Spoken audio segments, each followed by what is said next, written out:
was very important with this movie to create a film that reflected not just the fans' desire to see a true adaptation of the games, but also to make a film that I loved as a gamer, the movie that I would have wanted to see.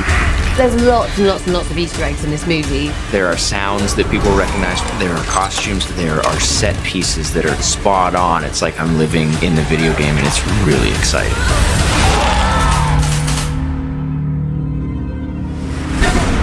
The concept for this movie was to go back to the first two iconic games, the Spencer Mansion and Police Station, and tell a story with the characters from the games. We really adapt them like we would a novel, taking the core elements and putting them on screen.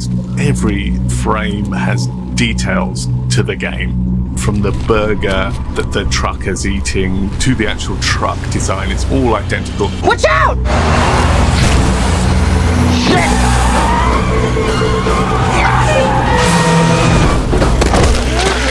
Resident Evil 1, I definitely played in the dark in my basement, and still to this day remember jumping out of my skin when the dogs jumped through the window. So that's like ingrained in my mind from my childhood.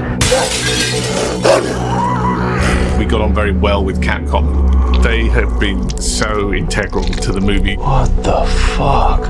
They gave us the actual blueprints of the mansion and the police station, so we built them to the spec of the game. Gave me shivers, like walking into the mansion or seeing the police station for the first time. I was like, oh my God, I'm actually here.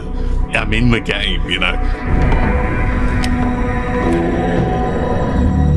The thing about the games that made them so terrifying and visceral was they played with sound in a way that I had never come across before. You would be walking down a corridor and you would just hear this very distinctive, iconic sound of like this, ooh, of the zombies, and you knew something was happening, but you didn't know where. The first game was fixed camera angles, so you wouldn't be with your character. You'd watch the character go down and away and then round the corner, and sometimes you wouldn't know what was around that corner. You wouldn't be following them. And we tried to incorporate that into the movie as well. It was a lot of fun.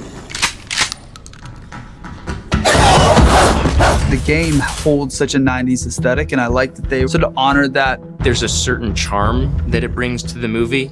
It definitely adds some humor where we need it, and also allows us to get away with things like no cell phones or internet on your phone, and some easy escapes for people in modern day. My initial thing went through the 90s was playing these games, and then they've obviously grown and grown and grown. So that's the magic for me with this particular movie, is how we're bringing back that nostalgia and that Palm Pilot. I mean, I remember having little devices like that.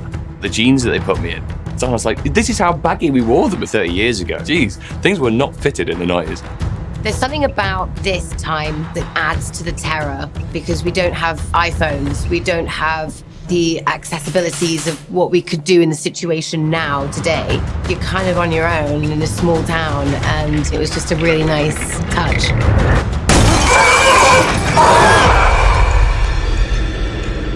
There's a lot of fan favorites in this movie. Claire Redfield, Chris Redfield, Leon Kennedy, Albert Wesker, Jill Valentine. The games have done this really brilliant job of building these characters up over a number of years, and we're trying to put that all together.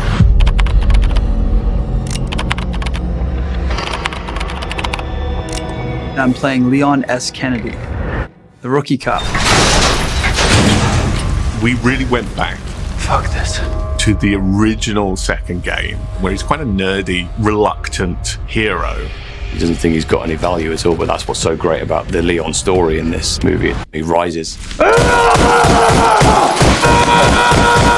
Claire's relationship with Leon is one of my favorites, because they're such an unlikely pairing. Their worlds collide and they're forced to go on this journey together. I just really want to get out of this town. And throughout the movie, we feel their relationship strengthen and the respect for one another strengthen.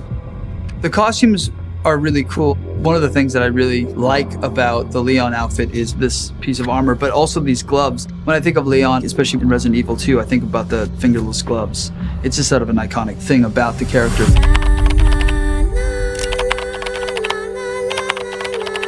Claire Redfield is a runaway from Raccoon City. She grew up in the orphanage, and now she's coming back to tell her brother some very important information.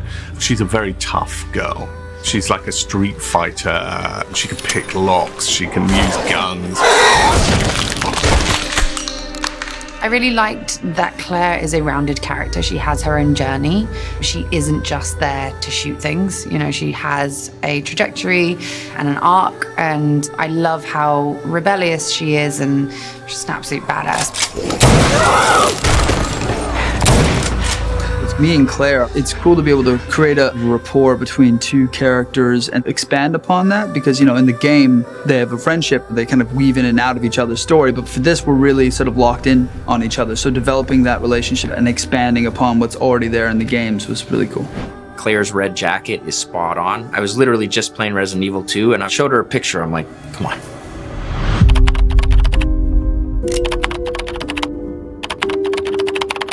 Chris Redfield is a small town hero. He's stayed in Raccoon City and he's part of this police force. And he is very much of a belief that everything Umbrella does is a good thing.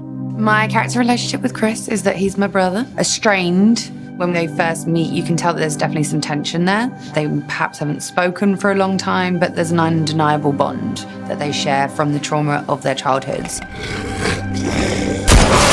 I remember when I got to my first wardrobe fitting, I was like, we gotta have the green vest. And it is a Vietnam War vest. The only difference is we took the neck out because the flak jacket neck, for shooting reasons, is very big and bulky and gets in the way.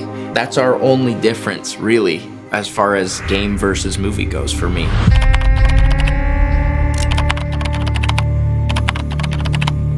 Jill Valentine is definitely a loose cannon in the movie. She's small town girl. She has no problems going into action, but she's a little wild and a little crazy. We meet her in the movie as someone who's just a little unpredictable.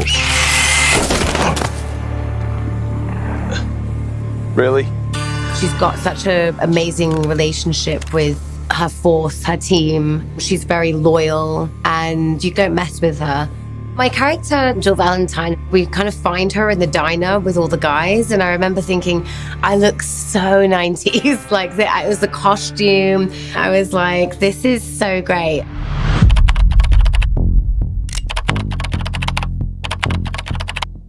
Albert Wesker is known in the games to be one of the key villains of the story. We meet him in the first game as this guy that double crosses everybody. And what I wanted to do with this movie is really tell his origin story to not make him an evil person. And so we meet him and he's a good guy, but he's made some bad decisions. One of the things I first asked Johannes, who were talking about it, was, am I going to be wearing the sunglasses through the movie? And he was like, no, I don't want, because it should feel raw, it should real. So the fact that Albert Wesker could be walking around in sunglasses just doesn't make any sense. But when something's happened to him later on in the movie that means he needs the sunglasses, that kind of sits within this world. So that was always really important, making sure there was a nod to the game, but keeping it in this raw, real world that we see it in. I know you're up there. Oh, thank God. You gotta get me out of here, man. Who the fuck are you? I think what would be most satisfying about the films for the fans is how we've really tried to inject all the little details from the games in the form of props, sets, costumes, and make them feel as though this is an adaptation that has really been faithful to its source material. In the lobby of the police station, Leon's passed out and there's a typewriter beside him. I think most people who don't know the games would be like, why is there a typewriter? But if you know the games, I think you'll really appreciate them. There's little things like paintings. There are actual images from the game. The map on the Palm Pilot is actually, if you look at the game, is very similar. There are blue and green and red herbs, and anyone that played the game knows exactly what they're for. It was just so cool to see them like sitting on a shelf. They're not talked about directly, but they're there. The movie has a little post-credits Easter egg that's very much a fan-based thing where we recreate the opening screen of the first game. We see Wesker alive when we thought he was dead, and we meet Ada Wong and realize she's been the person pulling the strings behind his sort of nefarious dealings. We see him, he's sort of blinded by the light, and she gives him some sunglasses, and he puts the sunglasses on, which is the iconic look of Wesker, and that's how we end the movie, and it's the beginning of Wesker as we know now. You never told me your name. Ada. My name is Ada Wong.